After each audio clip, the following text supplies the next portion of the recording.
Et voici Félix Dolci. Bon, on va profiter du spectacle.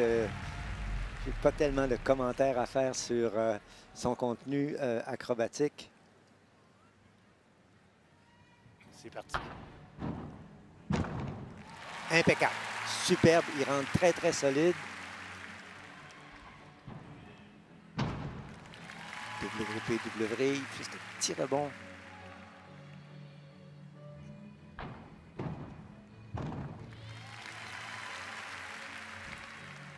Trois diagonales déjà effectuées. Maintient un bon rythme. La partie des positions techniques, positions de corps sont très bien. Ces petits rebonds-là dans le contrôle des réceptions.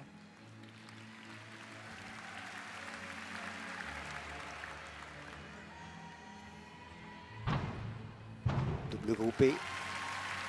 Avant.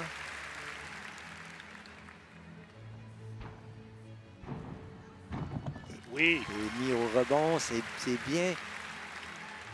L'exercice est solide. Triple vrille. Félix Dolci était allé chercher une note de 14,5 lors des qualifications. Sa première finale chez les seniors au championnat du monde. Pas la dernière.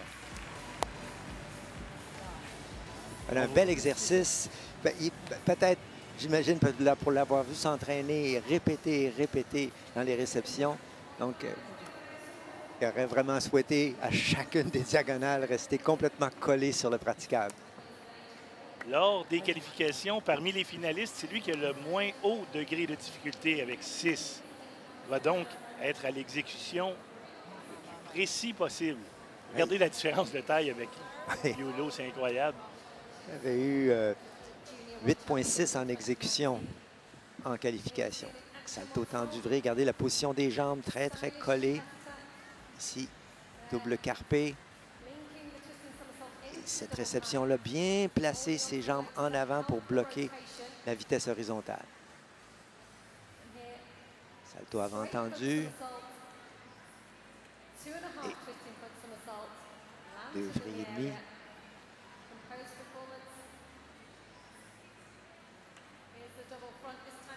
Durant les qualifications, il avait eu une déduction d'1 dixième pour avoir mis le pied à l'extérieur. Ça n'a pas été le cas cette fois. Est-ce qu'il va aller chercher 1 dixième de plus sur sa note? Son exécution était aussi bonne que lors des qualifications? Oui, peut-être. Je dirais peut-être ses réceptions. Je pense qu'il visait d'avoir des réceptions beaucoup plus contrôlées sur l'ensemble des 6 diagonales. Parce que pour le reste, d'un point de vue technique, les positions sont très, très belles. On peut regarder ici, par exemple, au niveau des jambes, il y a juste un décollement vers la fin dans la triple vrille.